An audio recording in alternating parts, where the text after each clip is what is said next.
શયાન સ્વામી મહારાજની જય. અક્ષર પુરુષોત્તમ મહારાજની જય. ગુણાતીતાન સ્વામી મહારાજની જય. ભગતજી મહારાજની જય. શાસ્ત્રીજી મહારાજની જય. યોગીજી મહારાજની જય.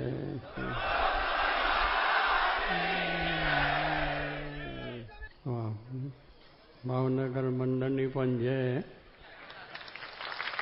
આજે રવિવારનો દિવસ છે ને, દર વર્ષ સ્વભાવમાં પધારો છો જાણીને ખૂબ આનંદ થયો છે. યોગીજી મહારાજની આજ્ઞા ભાવનગરના ભક્તો ખૂબ પ્રેમથી ઉત્સાહથી રવિવારની સભા કરી અને કથા વાર્તા કીર્તન ભજનનો લાભ લ્યો છો.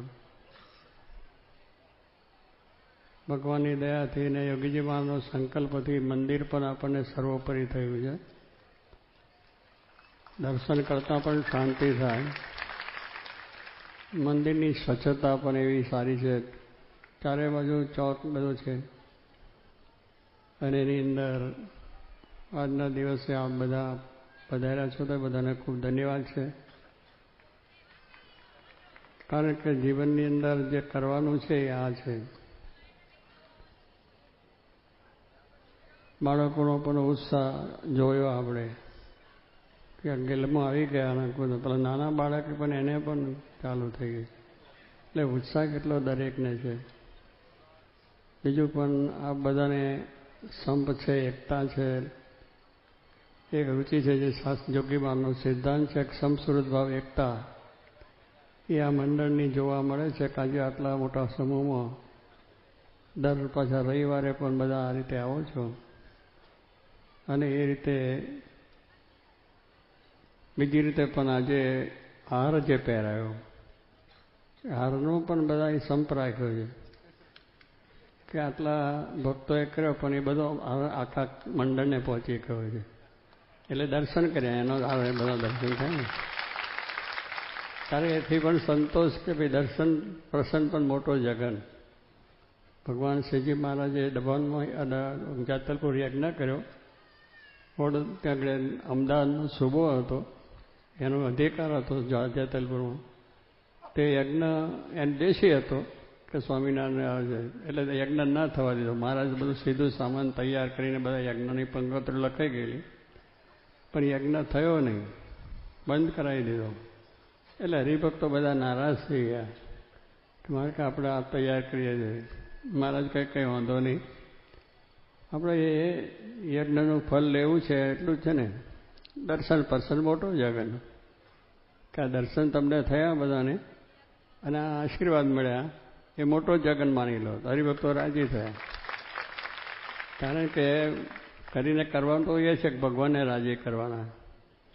એટલે યજ્ઞ થયો ના થયો એ ભગવાનની ઈચ્છાની બાબત છે. એટલે કેટલું કાર્ય આપણને થાય ના થાય તો સમજવું ભગવાનની ઈચ્છા છે. થાય છો એમની ઈચ્છા છે, ના થાય તો ઈચ્છા છે, પણ એ ભગવાનની ઈચ્છા માનીએ તો શાંતિ સુખ રહે આપણને. એટલે યજ્ઞની તૈયારી હતી, બધું વિખરાઈ ગયું, બધું જતું રહ્યું. પણ છતાં મહારાજનું વચન સાંભળીને બધા બહુ રાજી થયા કે ચાલો મહારાજે દર્શન આપણને આપ્યો અને આશીર્વાદ આપ્યા. એમાં એ પણ અત્યારે દર્શન પર્સન એ મોટો જગન છે.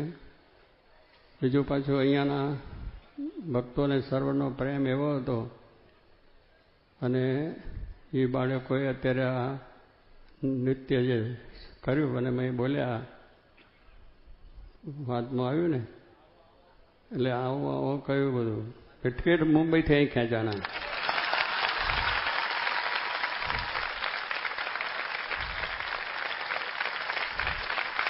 એટલે ભાવ છે બહુ મોટી વસ્તુ છે.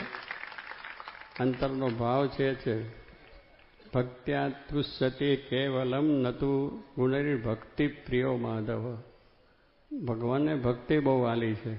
એટલે આમાં કહ્યું છે કે બીજા ઘણા ગુણ હોય આપણી અંદર, પણ જો એક ભક્તિ ન હોય, પ્રેમ લક્ષણા ભક્તિ, મહાત્મા જ્ઞાન યુગ ભૂરી સ્નેહો, કે મહિમા એ સહિતની ભક્તિ જેને કહેવામાં આવે છે.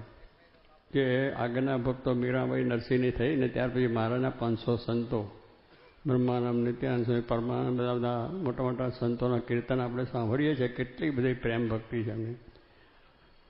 હરિભક્તો દાદા કાચર પરમાભાઈ જેવા મોટા ભક્તો થઈ ગયા, એમની ભક્તિ હતી. તો કહેવાનું શું છે કે એમ મહાત્મા જ્ઞાન, કારણ કે ભક્તિ તો આવીને માળા ફેરીએ, બધું કરીએ, દર્શન કરીએ, પણ મહિમા ના હોય તો કંઈ એનું ફળ ના મળે. ઠીક છે, હવે આવ્યા છે દર્શન થયા બરાબર, પણ મહિમા છે કે ભાઈ આ જઈશું તો આમાં આપણા આત્માનું કલ્યાણ થશે, આપણને શાંતિ પ્રાપ્ત થશે. અને એટલા મહિમાથી આપણે જો ભક્તિ દર્શન કરીએ તો ભગવાન રાજી થાય છે. તો કે એવી રીતની છે એ થોડી ભક્તિ પણ બહુ છે. એટલે મહાત્મા સહિત ભગવાન આવા મોટા છે, સમર્થ છે, અનંત જીવનું કલ્યાણ કરે છે. અને એમના દર્શન આપણે થયા, એની માળા, એની પૂજા, એનું કીર્તન, એનું ભજન જે કરીએ આપણે, તો એ મહિમા એ સહિત કહેવાય. બાકી એકલી ભક્તિ તો કરીએ કે છે મંદિર છે ને જઈએ દર્શન કરીએ ને સાધુ આવ્યા છે ને જઈશું, એટલું એ કંઈ મહાત્મા ના કહેવાય. પણ મહિમા એ કે અહીંયા જે જઈશું તો દર્શન ભગવાનના થશે, સત્સંગ આપણને મળશે.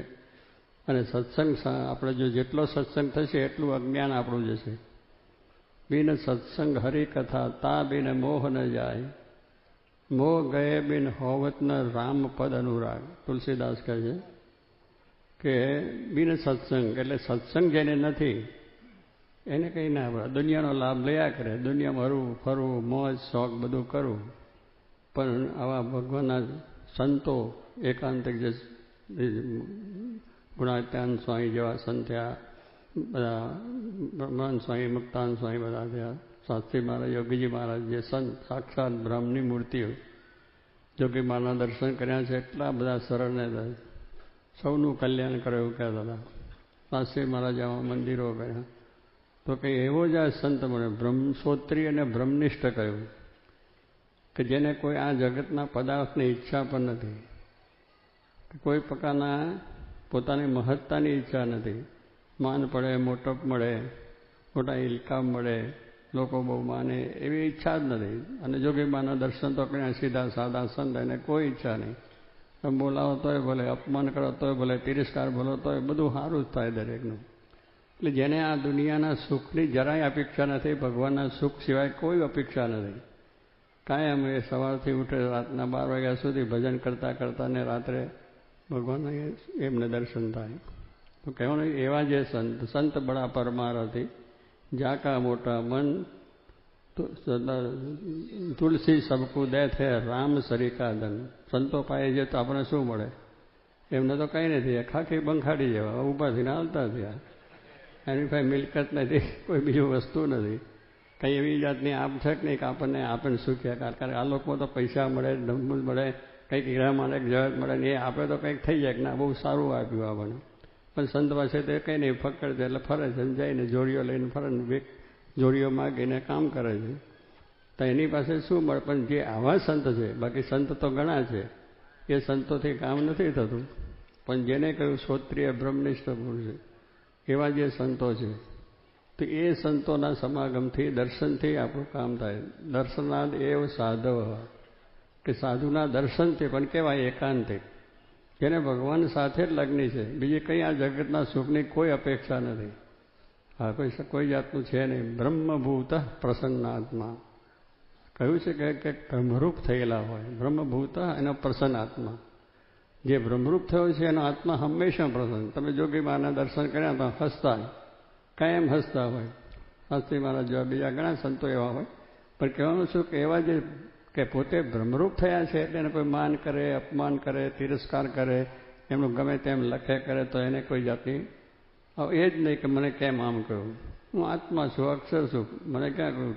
આપણે કોઈ કહે તમે આવા છો ને તેવા છો તો દુઃખ થાય, પણ આપણે એવા છે જ નહીં ને. આપણે બ્રહ્મરૂપ છે એટલે બ્રહ્મને કોઈ નાત નથી, જાત નથી, કુટુંબ નથી, પરિવાર નથી, મારું નથી, તારું નથી, દેશ નથી, વેપાર નથી, ધંધો નથી.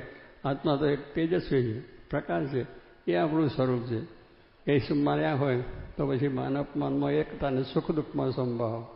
માન અપમાનમાં એકતા કહેવાય. માન આપે તોય ભલે, ના આપે તોય ભલે, જે આપે એની છે, ના આપે એની છે, એ સંત. તો એ સંત છે એને માન અપમાનમાં એકતા છે. તો એ કહેવાનું છે કે એ સંત બ્રહ્મરૂપ થયા છે. પછી બ્રહ્મભૂત પ્રસન્ન આત્મા ન શોચતી ન કાંક્ષતી, કોઈ પ્રકારનો શોખ નહીં. ગમે એટલી વસ્તુ આવે જતી રહે કરે, કોઈ લઈ લે તૂટી રહે તો એની જરાય ચિંતા નહીં.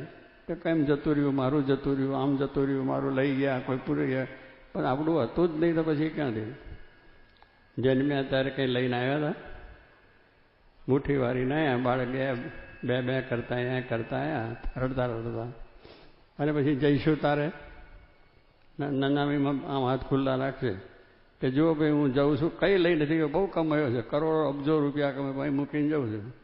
તો જો અહીંયા તારે કંઈ લાયા નથી ને લઈશું તારે કંઈ લઈ જતા નથી, પછી મારું ક્યાં રહ્યું? આમાં મારું છે જ નહીં, ભગવાનનું છે બધું. ભગવાને આપ્યું છે ને ભગવાનનું છે એમ માનીએ તો શાંતિ રહે, પણ મારું મનાય એટલે દુઃખ થાય. મારો કોઈ છોકરો છે આપણો, એ ત્યાં રમતો હોય, એને કોઈ મારે તો આપણે દુઃખ થાય, ત્યારે દોડીએ ને પેલા એની જોડે તકરાર કરીએ. પણ આ ગામના સારા માણસ, પ્રતિષ્ઠિત માણસનો કોઈ છોકરો હોય, એને કોઈ મારે ને કરે તો શું કહીએ? રખડતો મારતા રખડતો તો એના મા બાપને ખબર રાખવી જોઈએ ને, રખડતો હું શા મૂક્યો? જો એને દુઃખ થાય, રખડતો કેમ મૂક્યો? એટલે મારું છે એ દુઃખનું કારણ. આપણી કોઈ મિલકત જતી રહે તો આપણે દુઃખ થાય, બીજાની જાય તો બહુ સારું. એટલે કહેવું એનું દુઃખ નથી થવાનું. દુઃખ તમે માનશો તો જ દુઃખ થવાનું છે. શરીર મારું છે તો માનશું, હું પટેલ છું, જ્ઞાન છું, વાણિયા છે, બ્રાહ્મણ છે, આ પૈસાદાર છે, કરોડપતિ છે, અબજોપતિ, બધાએ ગયા અને જવાના છે. એ અત્યારે રહેવાનું નથી, પણ એટલે જ્યાં સુધી છે ત્યાં લઈ ભોગવી લેવું. પાછું એવું નથી કે ના કરવું. આપણે ભગવાને શરીર આપ્યું છે તે એને માટે આપણે વ્યવહાર છે, સંસાર છે, એટલે નોકરી કરવી પડે, ધંધો કરવો પડે, ખેતી કરવી પડે, સુથાર લુહારી બધા કામકાજ જે કરતા હોય, જે વ્યવસાય હોય એ પ્રેમથી કરવો. અને કારણ કે આપણે આ લોકમાં છે, સંસારમાં, એટલે સંસારની રીતે પણ રહેવું જ પડે. અને એ ભગવાને બુદ્ધિ આપી છે તો જે થાય એનાથી આપણો નિર્વાહ કરવો જોઈએ. પણ એક વખત નજર તો રાખવી જોઈએ કે આ બધું મૂકીને હું જવાનો છું. આ છે મારું જે મળ્યું છે એક દિવસ મૂકીને જવાનો છું, એટલું જ આપણે સમજવાનું. સ્વપ્નવત સંસાર, સ્વપ્નું આવ્યું, સ્વપ્નની અંદર તમે બધી મિલકત ને ઝવેરાત ને બંગલા ને મોટર ને ગાડીઓ બધી મળી ગઈ. બહુ આનંદ થઈ ગયો. ઓહો જાહો જલાલી દેખાય બધા. અને જાગીએ તારે ખેતરને છેડે સૂતા હોય ત્યાં ફાર્યું નાખીને, બીજું કંઈ ના દેખાય, એનું એ દેખાય. પણ ત્યાં પેલી આનંદ થઈ જાય સ્વપ્નાની અંદર, અને એ રીતે એને થઈ જાય. તો કહેવાનું શું છે કે જનક રાજા બહુ મોટા રાજા થઈ ગયા, ભાગવતમાં આખ્યાન છે. એ વિદેહી કહેવાતા, કારણ કે એને સત્સંગ હતો, આવી ભક્તિ હતી, આવું જ્ઞાન હતું, એનું રાજ હતું મોટું. એને સ્વપ્નું આવ્યું, ભિખારી થઈ ગયો, બધું રાજપાટ લૂંટાઈ ગયું, જતું રહ્યું, નાશ પામી ગયું.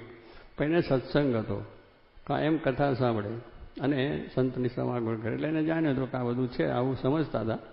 એટલે વિદેહી એટલા માટે કે આ જગત ખોટું, કોઈ જ મારું નથી એમ માનતા હતા, આ રાજે મારું નથી. એટલે ત્યાં કથામાં બેઠા હતા, કથા સંભળાય છે, બધા ભક્તો બેઠા છે એને બધા. એટલે પછી ત્યાં આગળ એનું આ શહેર છે, આપણું ભાવનગર આખું એનું રાજ છે ને, એટલે એને એકદમ આગ લાગી, અને આગ લાગી ભયંકર લાગી ચારે બાજુ. ને એના બંગલા પેલા લોકોના ઝપડા બપડા બધું ભરી ગયું, ભરવા માંડ્યું છે. પછી પેલા લોકો ઉઠવા માંડે ને, અત્યારે તમારે કંઈ થાય જાય ને, મારા ઘરનું શું હોય છે, ફલાણાનું શું હોય છે, ઢીકનું શું હોય છે, મારા છોકરાનું શું થશે, ત્યારે બધા ઉઠ્યા કથા સાંભળતા. ઘર ઓલવવા માટે, એમાં બચાવવા માટે, લેવા માટે બી. જનક રાજા મારા કરતા બેઠા જ છે, આમ ભજન જ કરે. એટલે પુરાણે કહ્યું કે રાજા બધું મેલ તમારો છે, આ રાજની અંદર તમારી મિલકત છે એ છે. તો જનક રાજા કહે આ જનકપુરીની અંદર જે કંઈ આગ લાગી છે એમાં મારું કાંઈ બળતું નથી, મારું છે જ નહીં.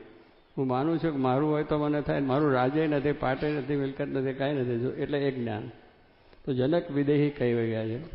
પછી એને સ્વપ્નું આવ્યું, એટલે સ્વપ્નમાં બધું જોયું, અને પછી ભિખારી પણ થઈ ગયા. કંઈ મળે નહીં, ખાવાનું મળે નહીં. રાજા હતા તો ભીખ માગતા થઈ ગયા. એક ઠીકરું પડ્યું રસ્તામાં, એને લઈને ખાવું હતું તો ભિક્ષા માગી. કોઈ પેલું જમવાનું આપ્યું, ખીચડી બીચડી જે, એક ઠેકરામાં લઈને એક ઠેકાને આવું કંઈ ખૂણો હોય છે, બેહીને જમવા બેઠા. બે સાંઠ પેલા આવ્યા ખૂંટિયા, લડતા, અને એ મસ્ત હોય એટલે આપણે બીક લાગે ને, ઉપર આમ જ આવે. રાજા ઉપર આવ્યા, રાજા ભાગ્યા, દોડતા ગયા ને ઠીકરું પડી ગયું. રાજાની આંખ જાગી ગઈ. ત્યાં તો મહેલમાં હોતા હતા હજારો રાજ રાણીઓ, બીજું ત્રીજું, ખરી ખભા રાજા મહારાજાને એ બધી. બરોબર રાજા મૂંઝાઈ ગયો કે મેં આ સ્વપ્નમાં જોયું એ સાચું, કાં સાચું, બેમાં સાચું શું? એને મોજવન થઈ, બધાને પૂછ્યું સભા ભરીને, મારા વિદ્વાનોને, કે આવું થયું સ્વપ્ન, એમાં શું સમજ? બધા મૂંઝાય. એક પંડિત એક ઋષિ હતા, અષ્ટાવક્ર ઋષિ, 8 અંગે વાંકા કદરૂપા. એ આવ્યા અને એને જોઈને બધા આપણે એવું માણસ આવતા હસવું આવે. આટલી બધી સભા બેઠા પણ એવું કોઈક આવે ને ચક્રમ જેવું તો બધા હસીએ આપણે એને જોઈને હસીએ કે આવો ક્યાંથી આ રખડી આવ્યો ભૂત્યા જેવો. એટલે એ બધા હસ્યા. એટલે પેલા પંડિત ઋષિ તો કંઈ કોઈને એને પડી નથી, સાચા સંતોને તો કોઈ રાજા મહારાજા નહીં પડી નથી ને કોઈની પડી નથી. તો રાજા બેઠો તો સભા બેઠીને કહે તમે બધા ચમાર છો. શું કહ્યું? ચમાર. ચમાર એટલે સમજાવ છો ને, આમ ચામડાનું કામ કરીને ચમાર આપણે કહીએ છીએ. એટલે બધાને કહ્યું તમે ચમાર છો. પેલા બધા શબ્દ થઈ ગયા કાલા રાજાની સભામાં, આ માણસ કોણ છે આવો કે આપણને ચમાર કહે છે. એટલે બધાને મન તો ખમી ગયા, પણ રાજા બેઠા હતા એટલે બોલાય ને. રાજા બુદ્ધિ વાળેલો, એને પૂછ્યું કોણ તમે, શું છો? એટલે બોલાયા.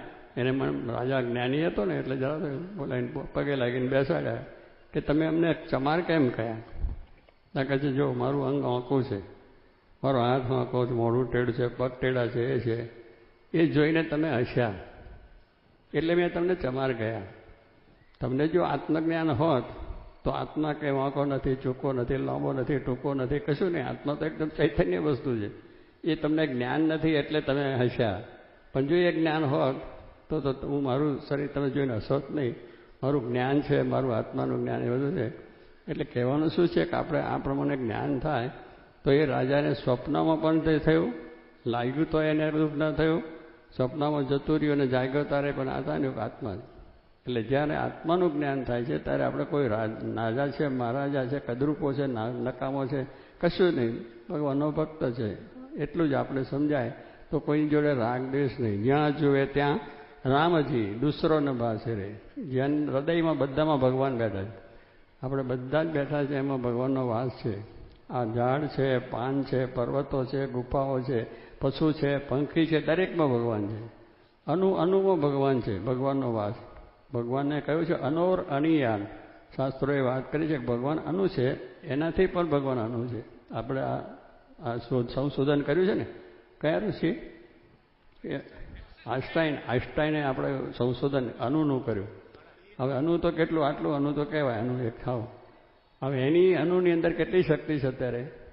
અણુ બોમ્બ બનાવ્યા અને ફલોન બનાવી, આખી આટલું આપણું ભાવનગર એક દાડા એક બોમ્બ નાખે ને ખલાસ થઈ જાય, આખી દુનિયા ખલાસ થાય. એવું એમાં અણુમાં શક્તિ છે. એક આટલો અણુની અંદર તો મોટું જબરું અણુ કેટલું થયા. તો સ્વામી મહારાજે કહ્યું કે અનોરની, અરે શાસ્ત્રોએ કહ્યું અનોરની. એટલે ભગવાન છે એ અણુની અંદર પણ ભગવાન છે. ભગવાન દરેક ઠેકાણે છે, દરેકને. પણ એ દ્રષ્ટિ નથી એટલે જોઈએ કે આ તો ફલાનો છે, આ તો ઢીકનો છે, આ તો અમકડો છે, ને આવો છે ને એ છે. પણ એમાં શક્તિ દરેકમાં છે. ભગવાનનો વાસ છે દરેક છે. પણ એનું જ્યારે જ્ઞાન થાય ત્યારે ઉત્સાહ આનંદ રહે. ને કંઈ થાય તો ઢીલા થઈ જાય. એ મારું ભગવાને નખો દ્વાર્યું, મેં ભગવાનની ભક્તિ કરી, આટલી બધી સેવા કરી તો મારું કંઈ દોર્યું નહીં. ભગવાનનું દોરવાનું આપણે એ તો ભગવાનની તમે ભક્તિ કરો તો ભગવાન તો રાજી જ છે. પણ જતું રહે ત્યારે દુઃખ ને આવે ત્યારે શું થાય? મારે ભગવાને બહુ દયા કરી. ભગવાનની એટલી બધી દયા થઈ ગઈ કે મને મારું કામ જ થઈ ગયું, બરાબર સર્વોપરી થઈ ગયું. અને પછી એનું એ જતું રહે તારે કે મારું જતું રહ્યું પણ હતું જ નહીં પહેલેથી, તેનો વિચાર કરીને. પણ તેગડે ભગવાનનો વાંક કાઢીએ તો એનાથી કંઈ એ નથી. ભગવાન તો છે, સર્વોપરી છે, દરેકમાં રહેલા છે અને એના થકી જ આ બધું દુનિયાનું તંત્ર ચાલે છે. એટલું આપણે સમજીએ. ભગવાન સર્વ કરતા છે. ઉપાસનાની બાબતમાં વાત મહારાજે કરી કે ઉપાસના એટલે શું કે આપણે કરીએ ઉપાસનાની વાત, ઉપાસના બોલીએ છીએ બધા, પણ ઉપાસના એટલે એનો અર્થ કયો કે ભગવાન સર્વોપરી છે. પહેલો પ્રશ્ન, પહેલી વાત એ કે ભગવાન છે સર્વોપરી. આ દુનિયાનું ધર્મકામની અંદર બધા મનુષ્યો, દેવતાઓ બધાનો એ સર્વોપરી, એની સર્વોપરી સત્તા એને લઈને જ આ બધું ચક્ર ચાલે છે. અનંત બ્રહ્માંડનું ઉથલપાલ એ ભગવાનની ઈચ્છા હોય એ પ્રમાણે થાય છે. એક જે પહેલું સમજવું કે ભગવાન સર્વોપરી, કોઈ માણસ નથી, એમને લઈને છે. બીજું કહ્યું કે કરતા છે. ભગવાન છે જે જ કરે છે. આ બધું જે કરે છે તંત્ર આટલું બધું ચાલે છે, આપણને આપણામાં રહીને પણ કરે છે. કારણ આપણે બુદ્ધિ આપી કે નહીં, ઇન્દ્રિયો આપી, હાથ પગ આપ્યા, ફલોને આપ્યું, બુદ્ધિ આપી. એનાથી બુદ્ધિથી ભણ્યા ગણ્યા હોશિયાર છે અને બધું આપણે બોમ્બ કરતા થઈ ગયા અને આકાશમાં ઉડતા થઈ ગયા અને પાણીમાં ચાલતા થઈ ગયા અને બધી કેટલી જાતની રહ્યા. મોટર ગાડીઓ દોડ લાઇટ થઈ ગઈ. એટલે કહેવાનું શું છે કે આ બધું અનુનો પ્રતાપ છે. તો એ કરતા કોણ છે? ભગવાન. એને જે બનાવનાર, જેને સંશોધન કર્યું છે એમાં પણ ભગવાન હતા, એટલે આ બધું થયું છે. એમ દરેક વસ્તુનો જો આપણે ખ્યાલ રાખે તો દરેકમાં જો ભગવાનની દ્રષ્ટિ રહે, તમારામાં ભગવાન જોઈએ તો તમારા શત્રુ કોણ ને મિત્ર કોણ. દરેકમાં ભગવાન છે તો ભગવાન બીજું કેટલા રોય કરવાની છે. એક શત્રુ નથી, મિત્ર નથી કોઈ ગયું, પણ એ જ્ઞાન નથી એટલે આપણે આ બધું ઝઘડાઝઘડી થાય છે, મુશ્કેલી થાય છે. એટલે ભગવાન સર્વ કરતા છે. અને એક પ્રમાણે બીજી બે વાતો કરી. બીજી હા, સાકાર છે. પાછા ભગવાન સાકાર, નિરાકાર નથી. લોકો નિરાકાર માને છે, તો નિરાકાર હોય તો કામ ક્યાંથી થાય. જો નિરાકાર નહીં, આ મંદિર કર્યું છે પણ એનો બનાવનારો સાકાર હતો ત્યારે થયું. પથ્થરા તો જળ છે પણ એને બનાવનાર કારીગર સોમપુરા એ લોકોએ થયું ને. આપણે જે કોઈ વસ્તુ બનાવીએ છીએ એ મનુષ્ય કરે છે, મનુષ્ય નથી એ કરતા, પણ એમાં રહેલા ભગવાનની શક્તિ છે એનાથી બધું થાય. તો એ જો આપણને ખ્યાલ આવે તો પછી ભગવાનના વિષયનું કરતાપણું બનાય, સાકારપણું બનાય. અને એ પ્રગટ છે, ભગવાન જતા જ નથી આ દુનિયામાંથી. છે ને છે જ ભગવાન છે એ આ પૃથ્વી પર છે, પણ આપણી દ્રષ્ટિ નથી. એટલે દ્રષ્ટિ નથી એટલે આપણે ફર્યા કરીએ છીએ આમને ત્યાં. પણ દ્રષ્ટિ હોય તો થાય કે ભાઈ ભગવાનનું જ કામ, આવું કામ થાય છે, ભગવાન સિવાય કોણ કરતું હોય. તો એવી બધી દ્રષ્ટિ જો આપણામાં હોય, ભગવાનનું સમજીએ તો ભગવાનની આવે છે નિષ્ઠા, સમજણ આપણે જીવો કરવાની છે. સર્વોપરી એ ભગવાન છે. આવો આપણો સત્સંગ મળ્યો છે કે જે આ પ્રમાણે બ્રહ્માદિકને દુર્લભ એવો જે સત્સંગ, બ્રહ્માદિક દેવોને આ સત્સંગ મળતો નથી. આ તો બેઠાને સત્સંગ કરીએ છીએ એ નથી, એ એમની પાસે તો વૈભવ જ છે. સ્વર્ગલોકમાં છે ને, કેટલાક સ્વર્ગમાં ગયા પણ સ્વર્ગમાં શું વૈભવ છે, ખાવું પીવું, મોજ શોખ, ઇન્દ્રાનંદ, બધા કેટલી જાતના બધા અપસરાઓને નાટકને બધું ચાલતું જ હોય છે. વિષય ભોગ ભોગવવાના ત્યાં એ છે. અને આ અક્ષરધામમાં જવાની વાત છે કે ત્યાં કોઈ વિષય નથી, પ્રપંચ નથી, મારું નથી, તારું નથી, એક ભગવાનને આ દર્શન થાય. તો એવી વસ્તુને જો આપણે ખ્યાલ આવે તો વાંધો નહીં. તો એટલા માટે કહ્યું કે ભાઈ આ પ્રમાણે ભગવાનનો આપણને લાભ મળ્યો છે, મનુષ્ય દેહ આપ્યો છે, તો એનાથી એટલું જ કરવાનું છે કે જેમ સ્વામી કહે છે આપણે જેમ ઉચાળા ભરવાના છે એમ ગુણા સ્વામી એક વાત કરી છે, છેલ્લી વાત કરી લઈએ કે અહીંથી ઉચાળા ભરીને આપણે જવું છે નક્કી જ છે. ક્યાંક નહીં ઉચાળા એટલે તમે બધા સમજો, ખેતીવાડીવાળાને કાઠિયાવાડ બધા છે. ઉચાળા એટલે ઘર બકરી આખી ઉપાડે. પેલા રજવાડા હતો ને, અને પછી દરબારો બધા હોય. હવે એને તો જમીન ઘરની આપણી હોય નહીં, અને આપણા ખોયડું આપણું ના હોય, બધું દરબારનું. અને કે આવું ઉપડો તો બધું આપણી ઘર વખરી હારી કરી અને બધું મૂકીને જવું પડે છે. એટલે સ્વામી કે આ ઉચાળા ભરવાના છે. આપણે જ્યારે મૃત્યુ આવશે ત્યારે કહેશે આટલું લઈ લઉં, આટલું આમ લઈ લઉં, આટલું કશું જ ના ખબર પડે. કારણ કે એક દરજીનો છોકરો, દરજી હતા, એ સીવતા હતા ભગવાનના વાઘા બગા બધું. પછી એક શેઠ ગામમાં હતા, બહુ પૈસા હતા ને બહુ, એ પણ કંઈ ધર્મ ધ્યાન કરે નહીં, દાન પુણ્ય કશું જ કરે નહીં, પૈસા બધા હોય પણ ના હોય. પછી પેલા દરજીને ગામમાં હતો, એનો છોકરો હતો, એને વાત કરી કે ભાઈ આ મારા બાપ ધામમાં ગયા છે. પેલો દરજીનો છોકરો કહે છે કે શેઠને કે મારી હોય એટલી લેતા જાઓ. એને ત્યાં હોયનું, દરજીને હોયની જરૂર પડે તેટલી લેતા જાઓ. શેઠ કે એમાં શું કે હું ધામમાં જાઉં લેતો જઈશ.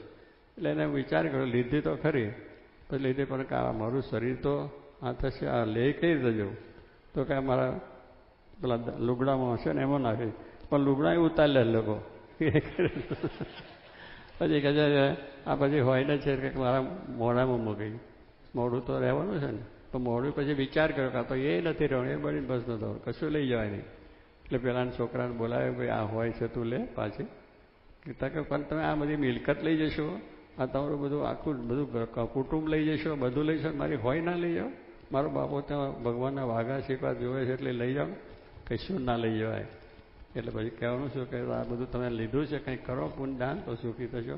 એટલે કહેવાનું શું છે કે કશું મહીશું જઈશું તાર કંઈ લઈ જવા નથી. અક્કલવંતા રાજકરણતા મોવા મહારથી રાવણ જેવા રાજે પણ ખલાસ થઈ ગયા મૂકીને આપણે જવાનું. એટલે સ્વામીએ કંઈક આપણો દેહ મળ્યો છે એનો એટલો જ વિચાર કરવાનો કે આપણે બ્રહ્મરૂપ થવું છે, ભગવાનની ભક્તિ કરવી. આટલા માટે દેહ મળ્યો છે. પછી વેપાર કરો, ધંધો કરો, વ્યવસાય કરો, બધું જ કરો, પણ ભગવાન ભૂલવાના નથી. જનક રાજાની માફક, પર્વતભાઈની માફક, દાદા ખાચાની માફક બધા ભક્તો થઈ ગયા છે, તો એમને ભગવાન ભજ્યા છે, જ્ઞાન કર્યું છે. જ્ઞાન વગર સુખ નથી, શાંતિ નથી. તો એવું જ્ઞાન એ સત્સંગથી થાય છે, સત્સંગથી આપણને શાંતિ થાય છે. એવો સત્સંગ પણ આપણને મળ્યો છે, ભગવાનની ભક્તિ થઈ છે. તો બધાના જીવનની અંદર એવો સત્સંગ થાય, ભગવાનની ભક્તિ થાય, ભગવાન સર્વને સુખ્યા કરે, એ જ પ્રાર્થના.